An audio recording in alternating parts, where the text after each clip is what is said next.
What's up, guys? It's B Wade. The lines for the Dallas-Utah basketball game on Thursday dropped early today on Wednesday. It's the only lines out for props right now. So I figured I'd jump on it. I did some research. I was going to try and give you guys 2 picks that I like, but there's actually 4 that I love in this game. So I split them up. I did 2 two-player parlays. Guys, we continue to hit picks on this channel. I am going to show you some of our wins, then I'm going to jump right into these 4 picks and kind of walk you through the research and analysis I did that helped me come to the conclusion that we are going to make money on these.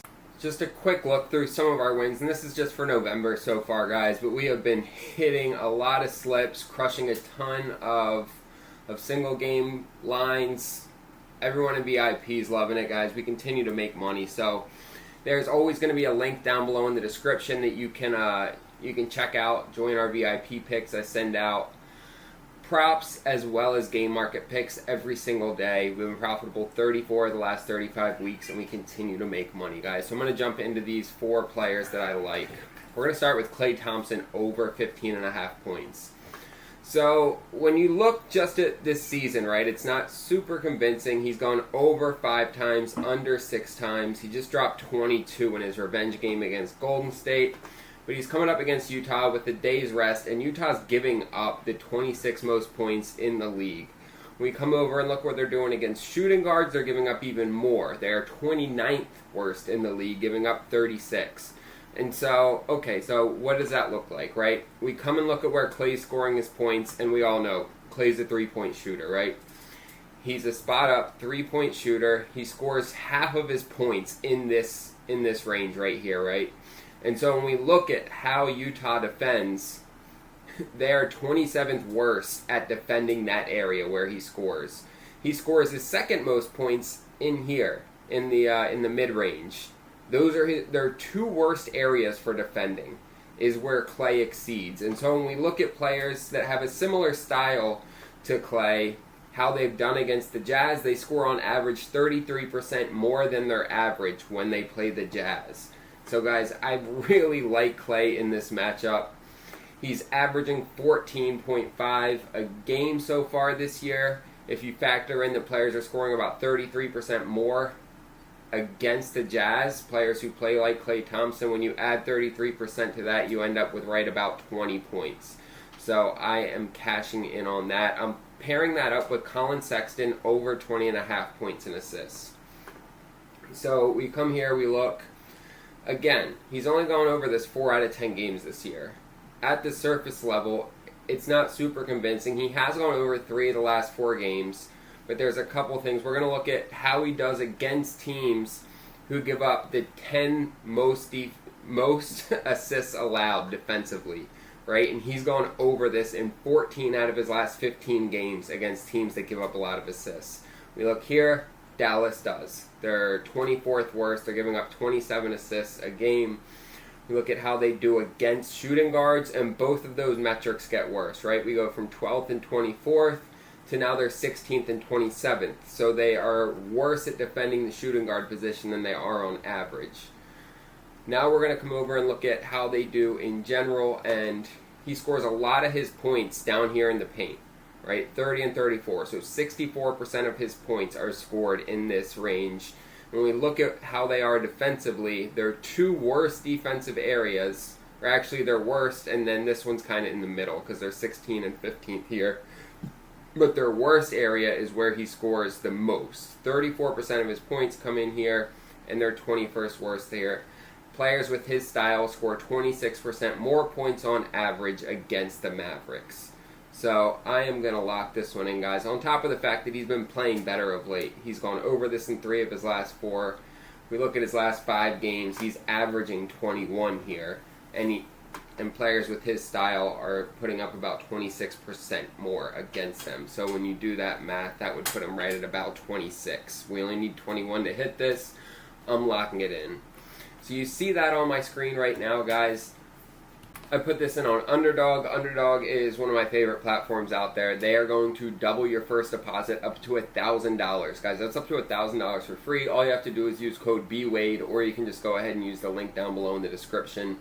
Underdog gives us a ton of profit boosts every day, and they're really amping up their NBA payout boosts during the in-tournament season. So if you're not on Underdog yet, you guys need to check it out.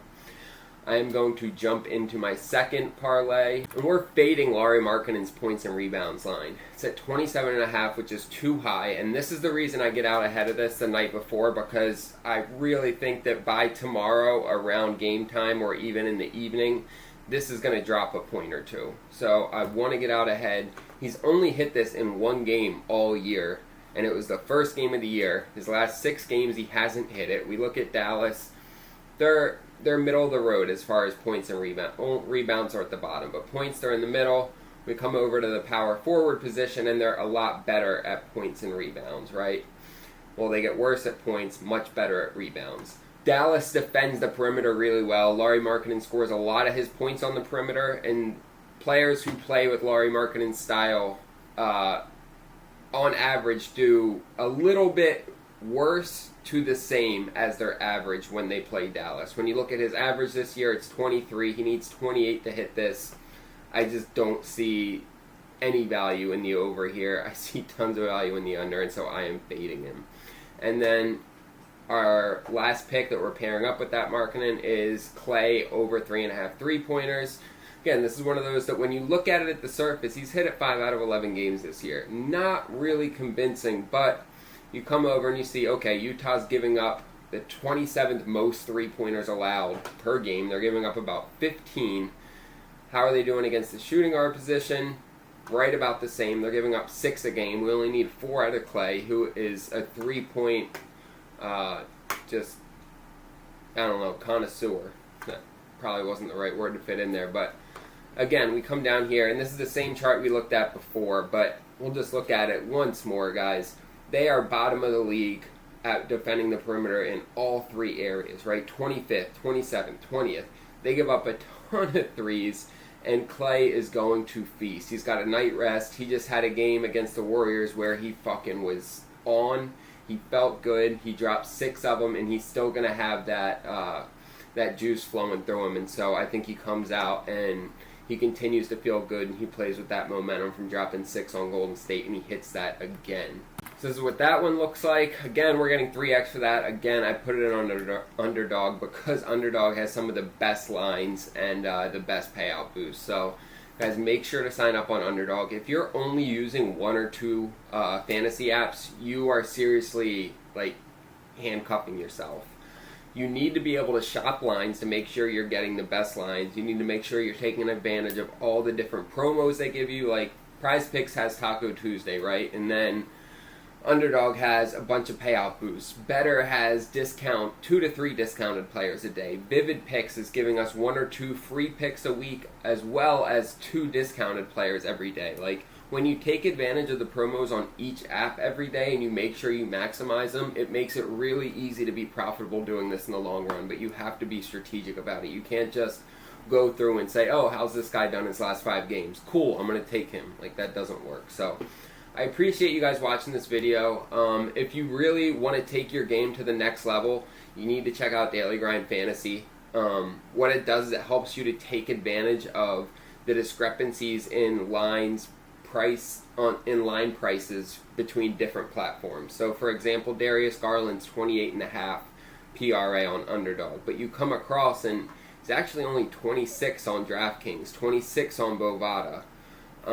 27 on PrizePicks. So 28.5 is really high for him here, and so this is actually should be priced at about minus 159, but you're getting it at even money of minus 119, and so it's advantageous to take the under on this. They have this for every single app, guys, and every sport. This is the type of platform that helps you to become profitable in the long run when you're able to use this AI, thousands of different data points, millions of different data points, and it aggregates it all, and it's at your fingertips instantly, guys. So check this out. Use code BWADE and they'll give you 25% off. But using Daily Grind this year has really taken my game to the next level and helped me to be profitable. So I appreciate you guys watching this video. If you appreciated the content, I'm going to ask that you like and subscribe. I did just do a free Ray Lewis University of Miami signed jersey giveaway this week. I'm going to be doing another giveaway up here in the next week or two, so make sure to subscribe so you can get entered on that. But I love giving shit away. I really appreciate you guys watching this. Let's make some money this week.